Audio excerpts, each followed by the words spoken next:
Hi guys, আসসালামু আলাইকুম। আমি একটু সিক, আমার বয়সটা জানি না কেমন আসবে। তো আমাদের পুরো টিমের সবার ফুচকা খাওয়ার ক্রেভিং হয়েছে। তো আমরা চলে গেছি ফুচকা খেতে। তো আমাদের ফুচকা খাওয়ার অনেকগুলো স্পট আছে। তো যেটা ওই দিন কাছে মনে হয়েছে, তো সেখানে গিয়েছে, এটা আমাদের বাসার কাছাকাছি। তো আমরা চলে গেছি ফুচকা খেতে। এদের ফুচকাটা অনেক লোভনীয় প্লাস মজা হয়। অনেক জায়গায় আছে টকটাকে মিষ্টি করে ফেলে বা অন্যরকম, এদের টকটা খেতে মজাই। তো এই যে আমাদের ফুচকাটা চলে এসেছে, মাশাআল্লাহ। লুকটা যেমন লোভনীয়, খেতে আলহামদুলিল্লাহ ঠিক তেমনই লোভনীয়। আমার কাছে তো খুবই ভালো লাগে। আমি চটপটিটাও অনেক বেশি পছন্দ করি, ফুচকাটা সামথিং। তো বাট সবার সাথে খেতে তখন আমার কাছে ভালোই লাগে। যখন আমি একা খাই তখন আমার কাছে ফুচকাটা ভালো লাগে না, মানে ঝোল ঝোল করে চটপটিটা খেতে আমি বেশি পছন্দ করি। তো এই যে চটপটিটা এত ঝাল হয়েছে, সবাই বেদিশা হয়ে শুধু আমরা ড্রিঙ্কও খাচ্ছিলাম।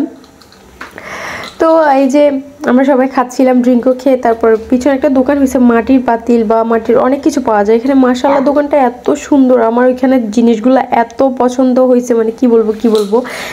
বিশেষ করে এই বাটিগুলা, এগুলো অনেক সুন্দর।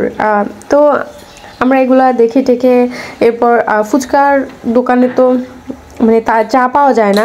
তো আমরা পরে ওখান থেকে চলে গেলাম চা খেতে। এই যে আমরা চা নিয়ে নিয়েছি, মাশাআল্লাহ চায়ের লুকটা অনেক মজার, খেতে অনেক মজা। তো আমরা চাটা খেয়ে সবাই মিলে পরে ওখান থেকে বের হয়ে যে যার গন্তব্যে চলে গিয়েছি। তো আমার ভিডিওটি যদি আপনাদের কাছে ভালো লাগে প্লিজ লাইক করে দিবেন। আসসালামু আলাইকুম।